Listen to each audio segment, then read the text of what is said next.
بسم اللہ الرحمن الرحیم۔ تمام تعریفیں اللہ کے لیے، درود اور سلام محمد اور آل محمد کے لیے۔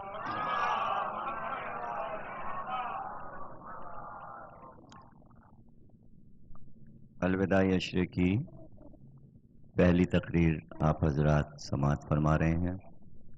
یہاں کی مجالس کے لیے موضوع کا انتخاب ہوا ہے عظمت حضرت ابو طالب۔ حضرت ابو طالب پر ایک دو مجلسیں تو ہوتی رہتی ہیں، آپ نے سنی ہوں گی، لیکن پورا عشرہ صرف اسی موضوع پر، تاکہ اس موضوع پر سیر حاصل گفتگو ہو سکے اور کسی بھی قسم کی ذہن میں تشنگی نہ باقی رہے، اور ہر رخ سے ہم گفتگو کریں گے اس موضوع پر۔ پہلی بات تو یہ ہے کہ موضوع کا لفظ ہے عظمت۔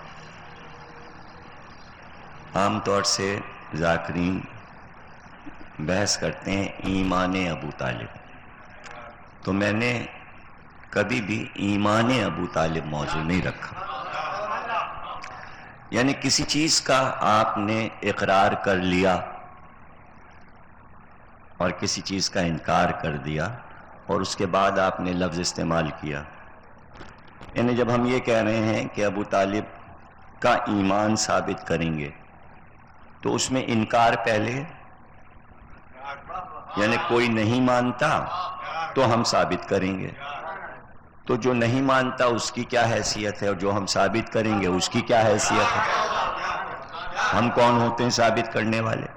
اور وہ بھی کسی ایسی ہستی کا ایمان کہ جس کی وجہ سے ہمارا ایمان کامل نہ ہو رہا ہو، تو اس کا ایمان ہم کیا ثابت کریں؟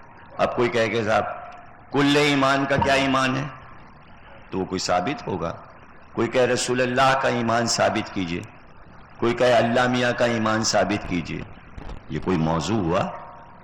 جو صاحبان ایمان ہوتے ہیں ان کا ایمان کیا ثابت کیا جائے؟ جب ہم انکار ہی نہیں کر رہے ہیں تو ہم ثابت کیا کریں گے؟ ہاں، یہ فکر ضرور پیش کی جائے گی کہ کیا الزامات تاریخ نے حضرت ابو طالب پہ رکھے، اور کیوں، مجبوری کیا تھی، پریشانی کیا تھی، اور حضرت ابو طالب موضوع کیوں بن گئے۔ اور یہ عظمت کا ایک پہلو ہے کہ جہاں اسلام شروع ہو، لوگ کلمہ پڑھیں اور دار اسلام میں داخل ہوں، تو وہاں سے فہرست شروع ہوتی ہے مسلمانوں کی۔ جب حضور کہیں گے قولوا لا الہ، کہو لا الہ، تو لوگ کلمہ پڑھیں گے، کلمہ پڑھ کے مسلمان ہوں گے۔ جو کلمہ پڑھے گا اس کے معنی وہ پہلے کافر تھا، اور اس کے بعد اس نے اسلام قبول کیا۔ حالانکہ پہلی منزل ہے اسلام، دوسری منزل ہے ایمان۔ پہلے کافر مسلمان ہوتا ہے، پھر صاحب ایمان ہوتا ہے۔ ایک دم سے سب کچھ نہیں ہو جاتا، درجے ہیں نا۔ یعنی پہلے مسلمان ہوا، پھر وہ مومن ہوگا، ایک دم سے مومن نہیں ہو سکتا۔ پھر جب وہ مومن ہو جائے گا تو متقی بنے گا، ہے نا۔ یعنی پہلے دن اگر کسی نے کہہ دیا لا الہ الا اللہ، تو کیا وہ متقی ہو گیا؟ نہیں۔ تقوی جب تک کہ اختیار نہیں کرے گا، اور ریاضت کرتے کرتے تقوی میں جب تک کہ عمر نہیں گزر جائے گی، متقی کیسے بنے گا؟ قرآن بعد میں کہتا ہے کہ اب متقی بنو، مسلمان ہو گئے اب مومن بنو، ایمان لاؤ۔ اسلام لا چکے اب ایمان لاؤ، ایمان لا چکے اب متقی بنو۔ اچھا جو اسلام لائے گا اس سے کہا جائے گا ایمان لاؤ. جب وہ ایمان لائے گا تب اس سے کہا جائے گا اب تقوی اختیار کرو، متقی بنو. لیکن اگر اسلام کے بعد اس نے ایمان قبول ہی نہیں کیا تو اب کیوں کہا جائے گا تقوی کا؟ اب تقوی کے اوپر، متقی کے اوپر ایک اور منزل ہے. پہلے مسلمان پہلا درجہ ہے، مسلمان ہو گیا. اس کے بعد دوسرا درجہ مومن ہو گیا، ایمان لایا، ایمان لایا مومن ہو گیا. اب تقوی اختیار کیا، متقی ہو گیا. اب اس کے اوپر ایک اور منزل ہے، اب محسن بنو، اب احسان کرو، محسن بنو. یہ ہے سب سے بڑا درجہ، محسن بننا. تو بتدریج کام ہوگا. کوئی انسان ساری ڈگریاں ایک ساتھ تو نہیں لے سکتا. آپ نے بچے کو اسکول میں داخل کیا، ایک ایک کلاس اس نے پاس کیا، اس نے میٹرک کیا. اب تیاری کیجئے، انٹر کیجئے، اب اس کے بعد بی اے کیجئے، پھر ایم اے کیجئے، پھر پی ایچ ڈی کیجئے. یا پہلے ہی دن جس دن اسکول میں داخل کیا ایسا ہو جائے گا میرا بچہ میٹرک بھی پاس ہو گیا، انٹر بھی ہو گیا، بی اے بھی ہو گیا، ایم اے بھی ہو گیا اور پی ایچ ڈی بھی ہو گیا. تو ایک دم سے تو سارے کام نہیں ہو سکتے ہیں.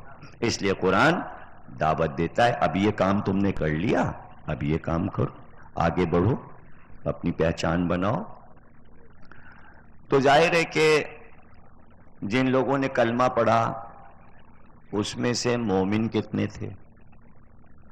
ایمان کے درجے تک کون لوگ پہنچے؟ کیا سارے مسلمان مومن ہو گئے تھے؟ ایک تو بحث یہ ہوگی. اچھا اگر فرض کیجئے سب مومن ہو گئے تھے تو کیا سب متقی ہو گئے تھے؟ اور اگر سب متقی ہو گئے تو کیا سب محسن ہو گئے؟ محسن تو گنتی کے ہیں.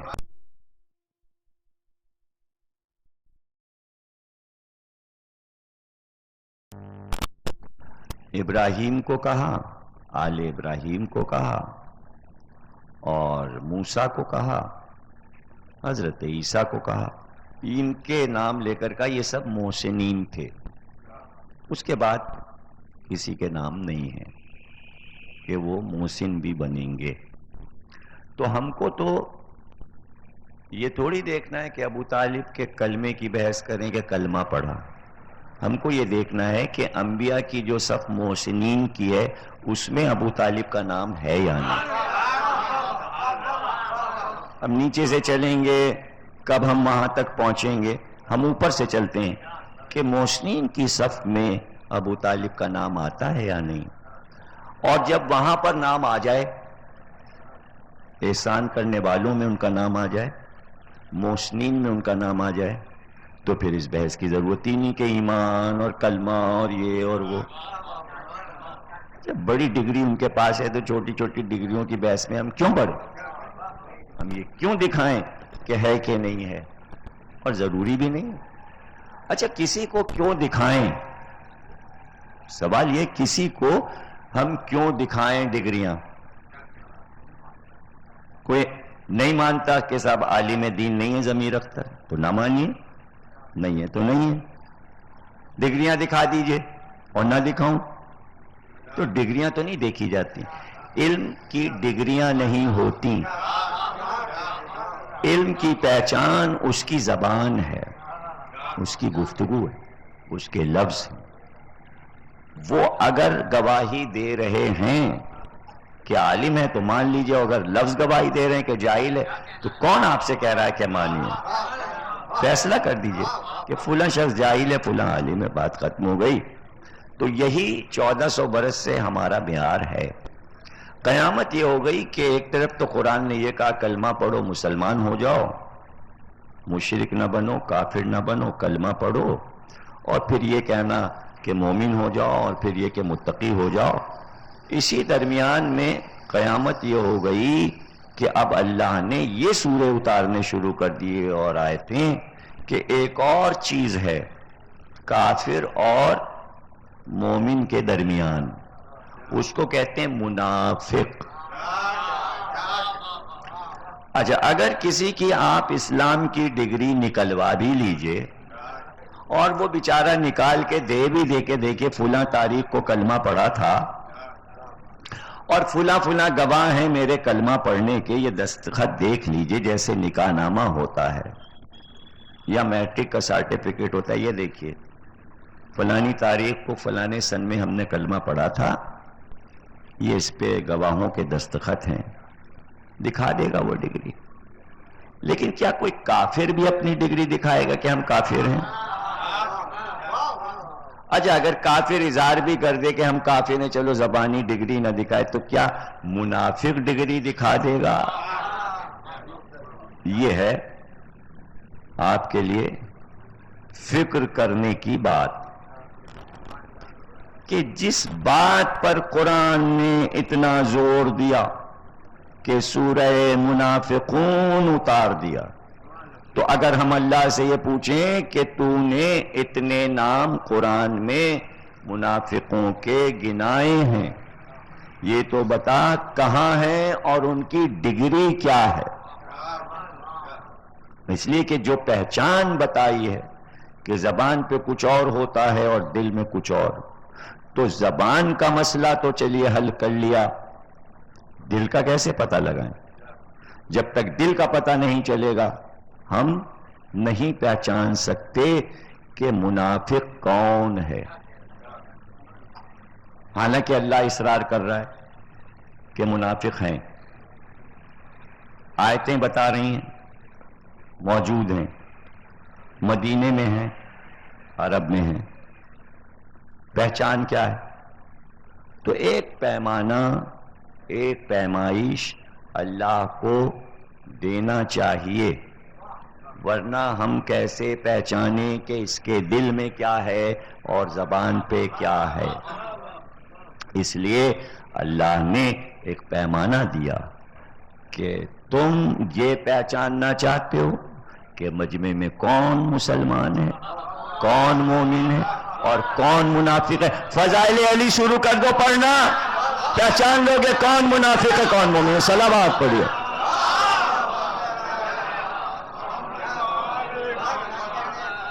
کیا عمدہ پیمانہ ہے! چاہے آپ پیمانے کو نہ مانیے مگر آزما کے تو دیکھ لیجئے کتنا سچا پیمانہ ہے۔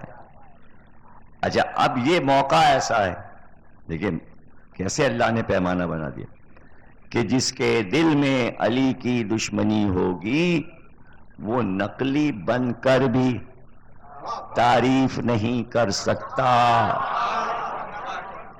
کبھی بھی نہیں کر سکتا۔ اسی پیمائش اور اسی پیمانے پر سارا دار و مدار ہے۔ اگر علی سے محبت ہے، دشمنی نہیں ہے، تو یہیں سے پہچانا جائے گا، پھر اس کو نبی سے بھی محبت ہوگی، اگر علی سے محبت ہوگی، اولاد سے بھی محبت ہوگی، پھر اجداد سے بھی محبت ہوگی۔ تو یہ بات کھل گئی کہ ابو طالب کو کافر وہی کہے گا جو منافق ہو، کبھی مسلمان نہیں کہہ سکتا۔ جو کلمہ گو ہے وہ کوئی حرف ابو طالب پہ نہیں رکھ سکتا۔ اچھا بھائی کیا کوئی خطا بتا دیجئے ابو طالب کی، کوئی غلطی؟ غلطی تو کوئی بھی نہیں۔ اچھا خدمات؟ ہاں بہت خدمات ہیں، پالا ہے رسول اللہ کو، حفاظت کی ہے، اس سے تو کسی مورخ کو انکار نہیں ہے۔ ایک چھوٹی سی بھی بات کسی مورخ کے پاس نہیں ہے کہ کہیں پر یہ لکھ دے کہ کسی مقام پہ ابو طالب نے یہ کہا ہو بیٹا یہ کام جو تم نے شروع کیا ہے میں اس کو سنبھال نہیں سکتا۔ اب اس پہ غور کیجئے گا، 10 دن گفتگو ہوگی اس موضوع پہ۔ ہو سکتا ہے آپ سوچیں کہ اتنا چھوٹا سا موضوع ہے یہ تو ایک ہی دن ختم ہو جائے گا، تو 10 دن کیسے یہ چلے گا موضوع؟ نہیں، یہ بڑا طویل موضوع ہے، یہ 14 صدیوں کا موضوع ہے اور یہ زندہ موضوع ہے۔ اگر کم از کم یہی لکھ دے مورخ کہ زبان پہ تو ہمدردی تھی بھتیجے کی مگر دل میں نہیں تھی. منافق ثابت کر دے، یہ بھی نہیں کر سکتا. اب کافر ثابت کرنا تو اس کے لیے آڑ لے لی کلمے کی. تو اس کے معنی کہ یہاں پر زندگی کی تمام خدمات ایک طرف، جسو تسلیم کرنے کو بیٹھے ہوئے کہ سب تسلیم، لے مرغے کی ایک ٹانگ. کلمہ نہیں پڑھا، کلمہ نہیں پڑھا، کلمہ نہیں پڑھا. کون کہہ رہا ہے یہ کلمہ نہیں پڑھا؟ کون کہہ رہا ہے؟ مورخ کہہ رہا ہے نا. مورخ پہلے ہے یا ابو طالب پہلے؟ بھئی آج تو چشمدید گواہ کہ بھئی آپ نے دیکھا، آپ نے اپنے کان سے سنا، تو وہ کون سا ایسا مسلمان پوری امت میں ہے کہ جو خم ٹھوک کر یہ کہے کہ ہمارے سامنے کی بات ہے کلمہ نہیں پڑھا؟ اس لیے کہ وقت وفات کتنوں نے کلمہ پڑھا تھا. جب ابو طالب دنیا سے جا رہے ہیں تو کتنے گواہ ہیں، اور پوری ابو طالب کی لائف کی ضمانت کتنے لوگ لے رہے ہیں.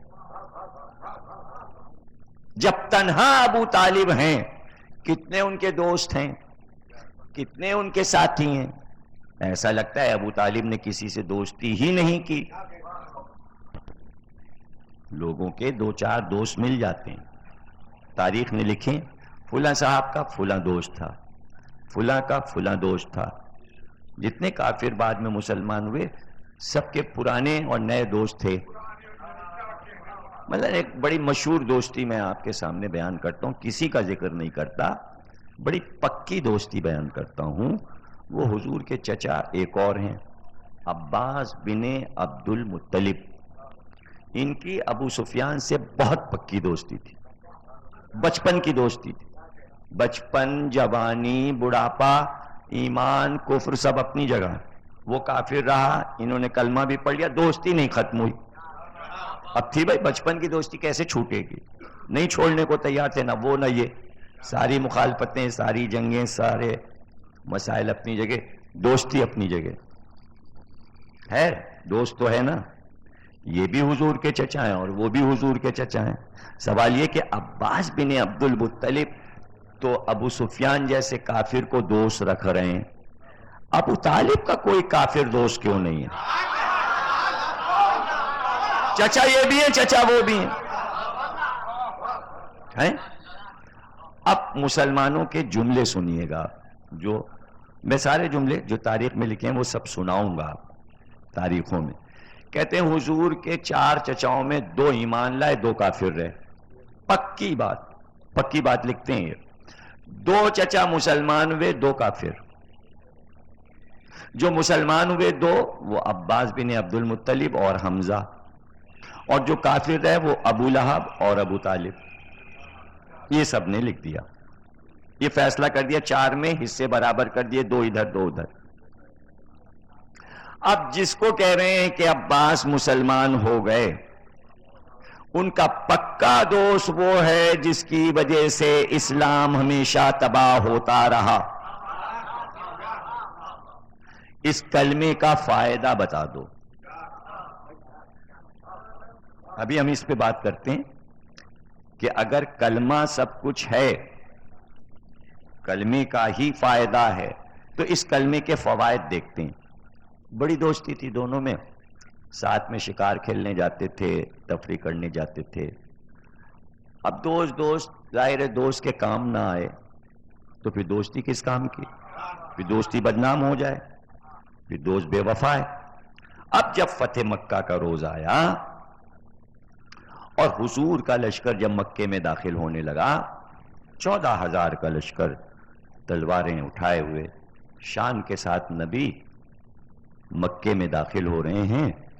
بلند پہاڑی پر عباس بن عبد المطلب اپنے دوست ابو سفیان کو لیے ہوئے کھڑے ہیں. اور دوست کی باتیں ہو رہی ہیں. ابھی کلمہ نہیں پڑھا دوست نے, دوست کھڑے ہیں. ابو سفیان نے کہا کیوں بھائی عباس, یہ تمہارے بھتیجے کا ملک بڑا وسیع ہو گیا.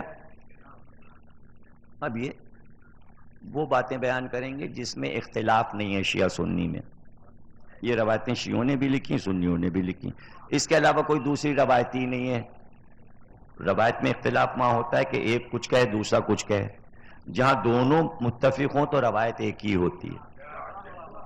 اس پہ شیعہ سنی سب متفق ہیں کہ یہ گفتگو ہوئی. عباس تمہارے بھتیجے کا ملک بہت وسیع ہو گیا, تمہارا بھتیجا بہت طاقتور ہو گیا, بہت وسیع ملک ہے تمہارے بھتیجے کا. تو دوست نے دوست سے کہا کیسی باتیں کرتا ہے تو یار, یہ ملک تھوڑی ہے, یہ نبوت ہے, یہ نبوت ہے.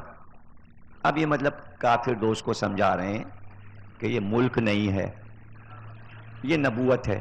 وہ نبوت کو مانتا کہاں ہے؟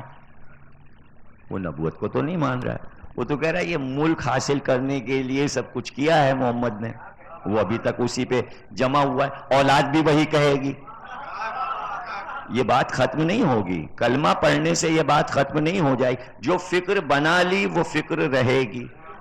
یزید بھی یہی کہے گا بنی ہاشم نے ملک و مال کے ساتھ کھیل کھیلا تھا, نہ کوئی وحی آئی, نہ کوئی فرشتہ آیا, نہ کوئی نبوت تھی. یعنی ملک دماغ میں بسا ہوا تھا کہ بھئی جو بھی اقتدار حاصل کر لے. تو محمد نے بھی نبوت کو بہانہ بنا کے اقتدار حاصل کر لیا. یزید نے اعلان کر دیا, دادا نے بنیاد ڈالی تھی, پوتے نے بات کامل کر دی, یعنی فکر کامل کر دی. اب یہ فکر چل رہی ہے, یہ فکر چل رہی ہے. اب اس کے بعد عباس بن عبد المطلب حضور کے پاس گئے اور کہا دیکھیے کلمہ تو میں اس کو پڑھوا دوں گا, لیکن مسئلہ یہ ہے کہ وہ ذرا سردار ہے اپنے قبیلے کا, تھوڑی اس کی عزت ہے مکے میں کافروں میں, اور وہ چاہتا ہے اس کو ذرا پروٹوکول دیا جائے, کچھ اس کی عزت افزائی ہو تو وہ آ جائے گا, کلمہ پڑھ لے گا. اب دیکھیں حضور سے سفارشیں ہو رہی کافروں کی, سفارش کرنے والا چچا ہے. اس چچا کی باتیں مورخ کو نہیں نظر آتی, سب چشم پوشی ہے. کیوں؟ یہ سارے سوال پیدا ہوں گے, کیوں یہ باتیں نہیں کیوں؟ اس لیے کہ اس چچا کو اس سے ہمدردی ہے جو مسلمانوں کا ہیرو بننے والا ہے. اب بنی امیہ کی حکومت تو مسلمانوں کو ناز ہے, اور پھر عباسی خلفاء پہ بھی ناز ہے. دونوں کا گٹھ جوڑ ہے, یہ جائیں گے تو یہ آئیں گے. دوستی کام آئی ہے صدیوں میں, بنی امیہ گئے تو عباسی آ گئے, یعنی دوستی برابر کی چل رہی تھی. یہاں کلمہ مسئلہ نہیں ہے, مسئلہ حکومت ہے, دوستیاں ہیں. تو جہاں دوستیوں کے آگے لوگ کلمے کو بھول جائیں تو یہاں تو کلمہ نظر انداز ہو جائے, اور وہاں جو رشتہ داری اور خون پر اپنی جان فدا کر دے وہاں آپ کلمے کی بحث کر رہے ہیں, خامہ خواہی بحث نکال رہے ہیں. یعنی بغیر کلمے کے بھی کام چلا جا رہا ہے کہ کلمہ اگر نہیں پڑھا تب بھی تو چچا جان جی ہے بھتیجے پر تو ماننے کو تیار نہیں. یہاں کلمہ, وہاں منافقت, تو کلمہ نہیں. اس لیے کہ جہاں ہمارے مطلب کی بات ہو وہاں ہم کوئی باتیں ہی نہیں نکالیں گے, اور جہاں ہمارا مطلب نہیں حل ہو رہا وہاں ہم کلمے کی بات پیدا کر دیں گے. یہ ہے فکر, اور اس پہ غور کرنے اور سوچنے کی بات.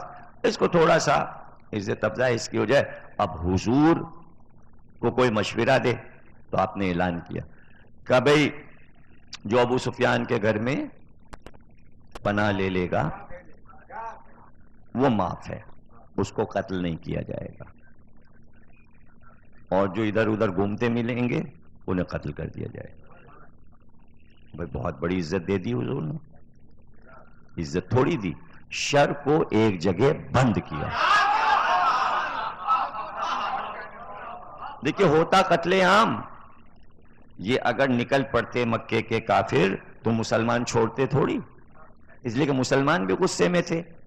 بدر, احد, خندق, خیبر, اتنی لڑائیاں تو ان سے لڑ چکے تھے, اب تو یہ مضبوط ہو کے آئے تھے, اور ان کو نرغے میں لیے ہوئے تھے تو مار کاٹ تو مچا دیتے. حضور نے کس طرح خونریزی سے بچایا اور کہا جاؤ اس کے گھر میں جا کے چھپ جاؤ تاکہ تم بھی بچ جاؤ وہ بھی بچ جائے. جاؤ. اور پھر یہ کہ معاف بھی کر دیا. تو ایک عزت حضور نے یہ دے دی. تاریخ اس عزت پہ بڑی نازاں ہے. خوب فخر سے لکھتی ہے حضور نے ابو سفیان کے گھر میں پناہ گاہ بنا دی اور کہا جاؤ جو وہاں پناہ لے لے. یہ بہت بڑی عزت سمجھی جاتی ہے اس خاندان کے لیے, بنی امیہ کے لیے بہت بڑی عزت سمجھی جاتی کہ حضور نے یہ عزت ان کو دے دی. تو اب یہ اتنی چھوٹی چھوٹی سی عزتوں پہ جہاں ناز ہو, اور وہ ابو طالب جو پورے اسلام کی عزت بن گیا ہو, کہ عزت کیسے رکھی اس پہ نظر ہے, کہیں گے نہیں. دیکھیے عزت اور بے عزتی کا مسئلہ اب آ رہا ہے یہاں پہ, غور کیجئے گا. کیا ہے مسئلہ؟ کہ بھائی محمد کا بائیکاٹ کر دو. اگر یہ کلمہ کہنا نہیں چھوڑتے تو ان کا بائیکاٹ کر دو. نہ ان کو اناج دو, نہ دکان پہ آنے دو, نہ ان کے ہاتھ کچھ بیچا جائے, نہ ان سے کچھ خریدا جائے. سوشل بائیکاٹ, سماجی بائیکاٹ. شہر میں آ نہیں سکتے, کعبے میں داخل نہیں ہو سکتے, گلی سے گزر نہیں سکتے, بیٹھ کہیں سکتے نہیں, کسی کے پاس رک نہیں سکتے. یہاں سے نکال دو, شہر میں نہیں رہنے دیں گے. یہ ہے اس وقت مسئلہ. کون آتا ہے نبی کی مدد کرنے کے لیے؟ اب یہ مقام ہے کہ جہاں پر چچا بلائے بھتیجے کو اور کہے بیٹا تم بھگتو جا کے. یہ پورا خاندان تو نہیں بھگت سکتا. پہلے تو پورے خاندان کو سمجھیے آپ, مسئلہ چھوٹا سا نہیں ہے, یہ مسئلہ بہت بڑا ہے. کسی ایک گھر میں ایک آدمی اگر کسی مصیبت اور بلا میں پڑتا ہے تو پورا خاندان کیا اس کا ساتھ دینے کو تیار ہو جائے گا؟ کیا اپنی آرام اپنی آسائش کو چھوڑ دے گا؟ اگر 4 آدمیوں کا خاندان ہو تو چلیے ٹھیک ہے, باپ ہے, ماں ہے, بھائی بہن ہے, وہ تو برداشت کر لیں گے. یہاں اپنا گھر حضور کا کوئی ہے ہی نہیں. بھائی باپ بھی مر گیا, ماں بھی مر گئی, گھر کہاں ہے؟ بھائی اپنا آبائی گھر تو ختم ہو گیا. چچا ہے, چچی ہیں, 10 چچا ہیں, اس میں سے ایک الگ ہو گئے ابو لہب, دوسرے الگ ہو گئے عباس بن عبد المطلب, وہ ہیں آرام سے, اس لیے کہ کافروں سے ان کی دوستی ہے, ان کا کچھ بگڑے گا نہیں, ان کا مسئلہ تو جو ہے وہ کوئی گڑبڑ ہے نہیں. ابو لہب ہے ہی کافر, اس کو کیا پریشانی. 2 چچا ہو گئے الگ. تو اب 10 میں سے 2 نکل گئے, 8 بچے. 8 کے 8 بچے, کم بتائیں ہیں, بعض کے 10 ہیں, بعض کے 12 ہیں. پھر ان کی کئی بیویاں, پھر کئی بیٹیاں. 7 اور 8 سے کم تو بیٹی کسی چچا کے ہے نہیں. اب جوڑیے کتنا بڑا خاندان ہے. کم سے کم 500-700 افراد محمد کے خاندان میں اس وقت ہیں, اور بائیکاٹ ہوا ہے پورے خاندان کا اس بیس پر کہ اگر تم ساتھ دو گے تو سب اس میں شامل, اس لیے سب الگ ہو جاؤ اور محمد کو اکیلے مکے سے نکال دو. اب اگر پورا خاندان اکیلے محمد کو نکلوا دے تو پورا خاندان کافر ہے, اور اگر پورا خاندان محمد کو لے کے مکے سے باہر چلا جائے تو پورا خاندان مسلمان. نے کہا میں بھی چلتی ہوں, ساری پھوپھیوں نے کہا ہم بھی چلتے ہیں, چچاداد بھائیوں نے کہا ہم بھی چلتے ہیں. عقیل بھی گئے, علی بھی گئے, جعفر بھی گئے, سب گئے کہاں؟ شیب ابی طالب میں. مکے سے باہر ایک گھاٹی میں جا کے چادریں لگا کے دھوپ میں بیٹھ گئے. یہ مکے میں کربلا بنی ہے, پانی بند ہوا ہے, کھانا بند ہوا ہے, اور اس کربلا کا سردار ابو طالب ہے. نہیں چاہیے تمہارا پانی, نہیں چاہیے تمہارا کھانا, لیکن ہم بھتیجے سے یہ نہیں کہیں گے لا الہ کہنا چھوڑ دو. اب جملہ کہوں, کلمہ پڑھنا اور ہے, کلمہ بچانا اور.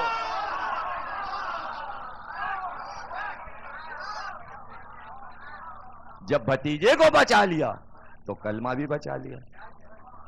اب عالم کیا ہے؟ کھانا بند, پانی بند. اب وہ گھاٹی ہے پہاڑیوں سے, گری ہوئی شیب ابی طالب. اب وہاں نہ سایہ نہ درخت, سب زمینوں پہ جا کے بیٹھ گئے, اور پابندی لگ گئی پہرا. ادھر سے کوئی ادھر آ نہیں سکتا, ادھر سے ادھر کوئی جا نہیں سکتا. تو کافر خوش ہوتے تھے جب چھوٹے بچے روتے تھے اور ماؤں سے روٹی مانگتے, ہم بھوکے ہیں, پانی مانگتے تھے. تو وہ شور بچوں کے رونے کا جب شیب ابی طالب سے بنا تو کافر خوب تالیاں بجاتے تھے, تالیاں بجاتے سڑک پہ نکلتے تھے. اب یہ بھوکوں مر رہے ہیں, اور ایک دن آئے گا کہ یہ سب آئیں گے نکل کے اور معافی مانگیں گے کافروں سے, اور محمد کو ہمارے حوالے کر دیں گے, ہم محمد کو قتل کر دیں گے. کتنا پلان بنایا ہوا, اور ان کو یہ امید ہے کہ شکست ہو جائے گی. اور یہ بھوکوں جب مرنے لگیں گے تو ہم سے گیہوں مانگیں گے, اناج مانگیں گے, کھانا مانگیں گے, گوشت مانگیں گے, پانی مانگیں گے. اور وہاں کیا عالم ہے, جتنے درخت لگے ہیں کانٹے دار, ان کی پتیاں توڑی جا رہی ہیں, وہ ابالی جا رہی ہیں, اس کا عرق پیا جا رہا ہے. ابھی کچھ تو پیٹ میں غذا جانا چاہیے. پتوں کو ابال ابال کے اس کا پانی پیا جا رہا ہے, گھاس کھائی جا رہی ہے, جڑیں کھود کھود کے کھائی جا رہی ہیں.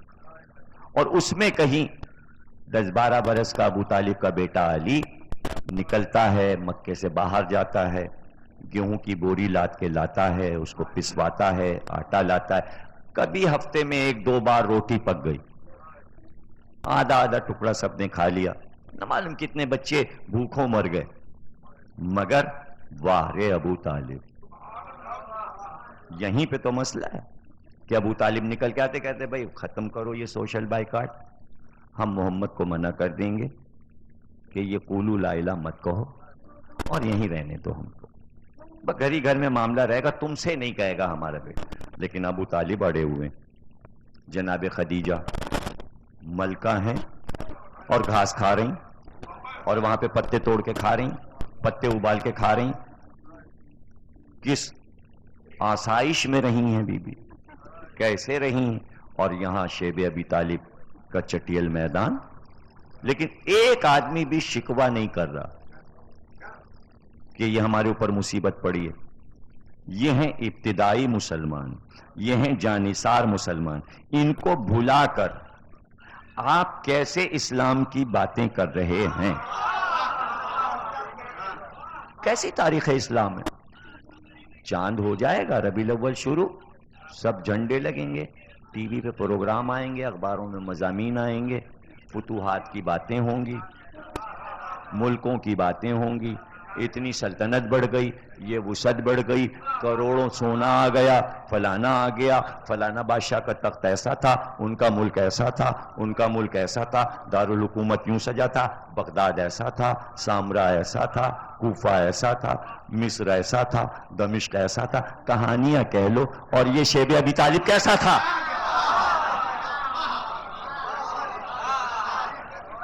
یہ سلطنت کیسی ہے؟ چٹیل میدان جہاں اناج نہیں کھانے کو ہے. یہ بھی تو ایک سلطنت ہے جہاں محمد بادشاہ بنا بیٹھا ہے اور رعایا بیٹھی ہے جسے کھانے کو نہیں مل رہا.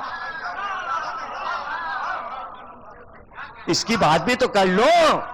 پہلا ملک تو یہ ہے, آغاز تو نقطہ یہاں سے ہو رہا ہے. سارا ماضی بھلا دو, اور جب مستقبل خوبصورت ہو گیا اس کی بات کر لو. یہ تو کوئی بات نہیں ہوئی, یہ تو تاریخ اسلام نہیں ہوئی. اس کو تو تاریخ اسلام نہیں کہتے. یہ عدل تو نہیں ہوا, یہ انصاف تو نہیں ہوا. نگاہیں عدل والی نہیں ہیں, انصاف نہیں کیا جا رہا ہے. انصاف کرنا پڑے گا اس وقت کہ جب تک علم نہیں آئے گا آپ انصاف نہیں کر سکتے, اور علم کے بغیر آپ یہ باتیں نہیں سمجھ سکتے. اس لیے جہل کے پردے ڈال دیے جاتے ہیں, عوام علم کو سمجھنے ہی نہ پائیں کہ علم کیا ہے, سب کو جاہل رکھو. اور یہاں اہل بیت کی کوشش یہ علم دو تاکہ یہ توحید کو سمجھیں. جہالت میں توحید سمجھی جائے گی نہ نبوت سمجھ میں آئے گی. دیکھیے جو یہ اعتراضات ہوتے ہیں, نبوت میں خامیاں نکلتی ہیں, توحید میں خامیاں, یہ جہل ہے. اس لیے علم بہت ضروری ہے اس سائنسی دور میں, اور اس جہالت کا فائدہ مغرب کے ممالک اٹھا رہے ہیں. سب سے زیادہ فائدہ بش نے اٹھایا ہے, اور مزے مزے کے نکتے پیش کر رہا ہے وہ جناب اپنی تقریر میں ایک کا جواب نہیں دے رہے ہیں مسلمان، اس لیے کہ ان نقطوں کا جواب ہی نہیں. بھائی اسی کا جواب دے دیجئے کہ اتنا بڑا الزام مسلمانوں پہ دہشت گردی کا لگ گیا، آپ اس کا جواب دے دیجئے. وہ تو کہانی پیچھے لے گیا، وہ کہے گا یہ پرانی ہے دہشت گردی، نئی نہیں ہے. دیجئے جواب اس کو. اس کا نام بش ہے، آپ جواب دے کے کہیے ہوش. بغیر اس مجلس کے ذکر اہل بیت کے آپ ہوش کہہ سکتے ہیں بش کو؟ نہیں کہہ سکتے. آپ یہاں سے کہہ سکتے ہیں آپ، اس لیے کہ آپ علم کے ساتھ اس فرش پہ بیٹھتے ہیں، علم کی چھاؤں میں گفتگو کرتے ہیں. تو یہاں پر کیا مسلمانوں کا کیمرہ نہیں پہنچ رہا شیب ابو طالب میں؟ اس کے باوجود یہ نہیں کہ کچا کام کیا ہو کافروں نے. ابو طالب زبانی کام نہیں ہوگا، سوشل بائیکاٹ. اور کاغذ پہ لکھو معاہدہ، جاؤ اتنے برس کے لیے ہمارا تمہارا بائیکاٹ، ہم تم سے کوئی بات نہیں کریں گے، ہم تمہیں شہر میں نہیں آنے دیں گے. سارے کافر آ گئے، کاغذ تیار ہوا، دستخط ہو گئے. معاہدہ لے جا کے صندوقچے میں بند کر کے رکھ دیا. خوشی انہیں معاہدہ ہمارے پاس ہے. سوشل بائیکاٹ کا معاہدہ، کاغذ باقاعدہ تیار ہوا. ایک آدمی آ نہیں سکتا اس لیے کہ دستخط کر دیے ہیں کہ ہم مکے میں نہیں آئیں گے. اور کر رہے ہیں آپ. اب یہ کہ 10 برس کے ہیں علی، 10 برس کے بعد معاملہ ہوتا تو ہم دیکھتے.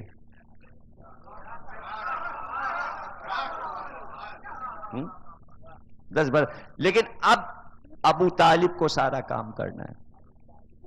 ان کا بھائی یہ تو ضد پہ اڑے ہوئے ہیں، شکست مان نہیں رہے، ہار مان نہیں رہے، بھوکے ہیں، بچے بھی لگ رہے ہیں. مگر دیکھو ذرا کیا ان کا ایمان ہے. اسلام کی بات نہیں ہو رہی ہے، کافر کہہ رہے ہیں کیا ان کا ایمان ہے. یہ جتنے شیب ابی طالب میں کتنے پکے لوگ ہیں کہ ذرا سی شکست نہیں مان رہے ہیں، بھوکوں مر رہے ہیں، نہ ہم سے کھانا مانگ رہے ہیں، نہ روٹی مانگ رہے ہیں، نہ پانی مانگ رہے ہیں، چیخ رہے ہیں، چلا رہے ہیں بچے. مگر دیکھو نہ مائیں نہ باپ، کوئی آ کے یہ نہیں کہہ رہا کچھ بھجوا دو، کچھ اناج بھجوا دو، کچھ کھانا بھجوا دو، کچھ پانی بھجوا دو. ہم سے مانگ ہی نہیں رہے، اپنے معاہدے پہ اڑے ہوئے. اب جب انہوں نے دیکھا کہ یہ ہتھیار ڈالنے کو تیار ہی نہیں، یہ عجیب لڑائی ہے جس میں ابو طالب نے تلوار نہیں کھینچنے دی اور جہاد جاری ہے. جہاد یعنی تیش دلانے والا جہاد، سرد لڑائی کہ ہماری خاموشی جو ہے وہ تمہیں تپائے گی. ہم تم سے نہیں مانگیں گے، نہ ہم شہر میں آئیں گے، ہم یہی ہیں. لیکن یہ نہیں ہوگا کہ محمد لا الہ کہنا چھوڑ دیں، یہی رہیں گے اور کھانا بھی تم سے نہیں مانگیں گے. کر دو تم سوشل بائیکاٹ. کیسا فتح کیا ہے یہ جہاد ابو طالب نے. پہلی لڑائی تو یہ ہے. اس پر سے اب دیکھا کہ یہ تو بھائی ہتھیار ڈال ہی نہیں رہے، تو کہا پھر ایسا کرو، یہاں تو ہیں یہ لاچار، اندھیری ہیں راتیں، ان اندھیری راتوں میں چپکے سے جا کے یہاں محمد سوتے ہیں، بستر پہ ہی مار دو، قصہ ختم. پھر تو خود ہی آ جائیں گے، قصہ ختم ہو جائے گا، دشمنی تو محمد سے. یہ پلان بھی ابو طالب کو پتا چل گیا. رات کے اندھیرے میں پہاڑیوں پہ کچھ سائے ابو طالب نے دیکھ لیے کہ پہاڑیوں کے پیچھے سے کچھ چلت پھرت ہو رہی ہے، لوگ آ رہے ہیں جا رہے ہیں. اس کا بھی انتظام کر لیا، بھتیجا سو رہا ہے، اب رات کو ٹہل لیں. اب سوتے ہی نہیں ابو طالب. اچھا نیند کیا آئے گی، نیند اب آئے گی کیا ابو طالب کو؟ سو ہی نہیں رہے، ٹہل رہے ہیں. اور اس ٹہلنے میں بھی یہ کرتے ہیں کہ دیکھا بھتیجا سو گیا، تھک کے لیٹ گیا، چپکے سے گئے، بستر سے محمد کو اٹھایا اور اپنے بستر پہ لے جا کے لٹا دیا. اور وہاں کبھی علی کو لٹا دیا، کبھی عقیل کو لٹا دیا. اب یہ روز کام ہوتا ہے کہ شام کو جہاں محمد سوتے ہیں، آدھی رات کو ابو طالب وہاں جاتے ہیں، محمد کو ہٹاتے ہیں اور کسی اور کو بستر پہ لٹا دیتے ہیں، تاکہ شام کو جس نے دیکھا ہے کہ اتنے بجے سوئے ہیں اور رات میں وہ اس ارادے سے آئے کہ محمد کو قتل کر دیں، تو یا علی مارے جائیں، یا جعفر مارے جائیں، یا عقیل مارے جائیں، یا میں خود مارا جاؤں، لیکن محمد بچ جائے. پھر پوچھیں گے آپ ابو طالب نے کلمہ پڑھا یا نہیں پڑھا؟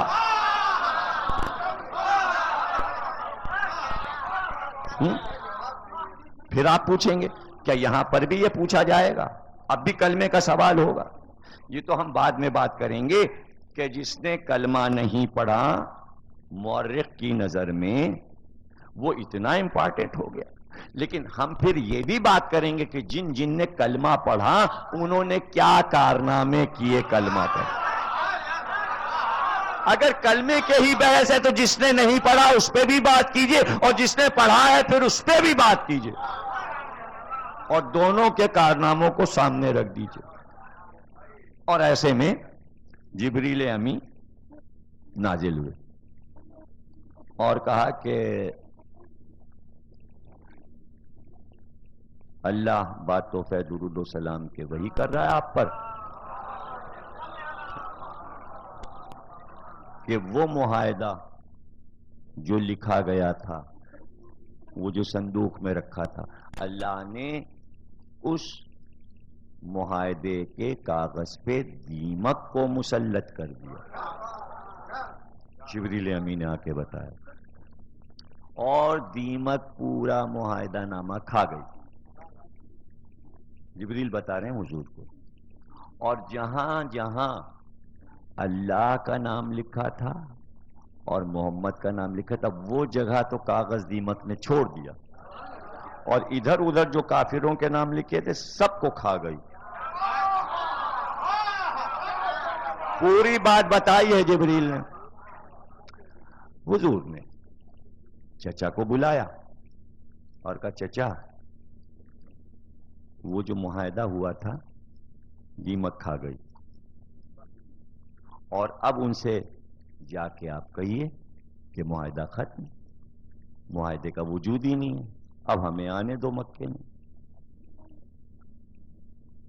ایک دم ابو طالب پہاڑی سے اترے اور مکے میں.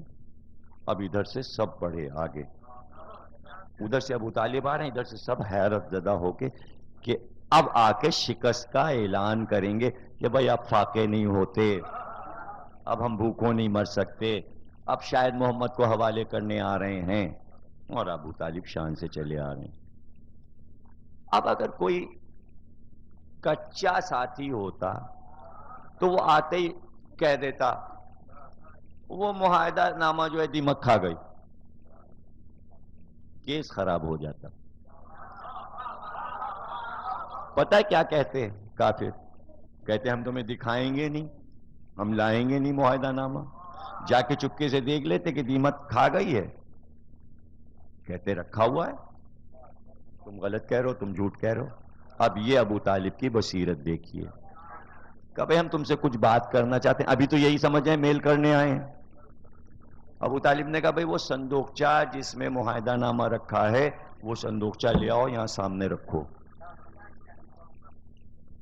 یہ سمجھے کہ سلو کریں گے, دوڑے دوڑے گئے صندوقچہ لے آئے. ان کے وہم و گمان میں نہیں کہ کیا ہے, سب گئے صندوقچہ لے آئے. ابو طالب نے کہا چابی بھی لے آئے, اس کو کنجی بھی منگاؤ. کنجی بھی آئی. کہا اس کو کھولو. کہا کیوں کھولیں, کیوں کھولیں, پہلے تم یہ بتاؤ کہ کیا معاہدہ اب کرنے آئے ہو, تم کیا کہنا چاہ رہے ہو؟ شکست تسلیم ہے, محمد کو ہمارے حوالے کرو گے؟ کہا یہ سب کوئی بات نہیں, یہ جو صندوقچہ سامنے رکھا ہے اس میں جو معاہدہ تم نے لکھ کے رکھا تھا وہ دیمک کھا گئی, اس لیے معاہدہ ختم ہو گیا. اب سب ایک دوسرے کو دیکھنے لگے. کہا تمہیں کیسے معلوم, یہ تو کب سے بند رکھا ہوا, اس پہ پہرے لگے ہوئے ہیں, ہم نے خود تو کھول کے دیکھا نہیں, کسی آدمی کے پاس کنجی گئی نہیں, تم کو کیسے معلوم کہ دیمک اس معاہدے کو کھا گئی ہے؟ کہ میرے بھتیجے نے مجھے اطلاع دی ہے اور وہ کبھی جھوٹ بولتا نہیں.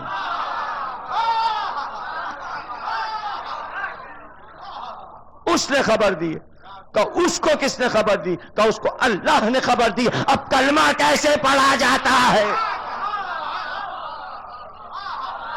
اس کو اللہ نے خبر دی. بھئی دونوں کلمے کہہ دیے نا, لا الہ الا اللہ بھی کہہ دیا, محمد رسول اللہ بھی کہہ دیا. اب کون سا کلمہ آپ چاہتے ہیں؟ کھولا. اب جو کھولا دیکھا وہ سارا کاغذ بھوسا ہو گیا تھا, دیمک کھا گئی. دیمکیں چل رہی تھیں اس میں. کہا اور اس میں دیکھو میرے بھتیجے کا نام جہاں لکھا ہے وہ اتنا ٹکڑا محفوظ ہوگا، اور ادھر ادھر جو کچھ ہے محمد کے وہ ایک بھی نہیں ہے، کچھ بھی نہیں ہے، سب دیمک کھا گئی۔ وہ ٹکڑا اتنا ملا جہاں پہ محمد نام لکھا ہوا تھا، جہاں پہ اللہ کا نام لکھا ہوا تھا، اس کو دیمک نے نہیں کھایا۔ بتایا کہ نبی وہی ہوتا ہے جو سچا ہوتا ہے، اگر جھوٹا ہوتا تو میں تمہارے حوالے کر دیتا۔ اور اس طرح صندوقچے کو منگوا کر کیا حق کے احسان ادا کیا ہے ابو طالب نے۔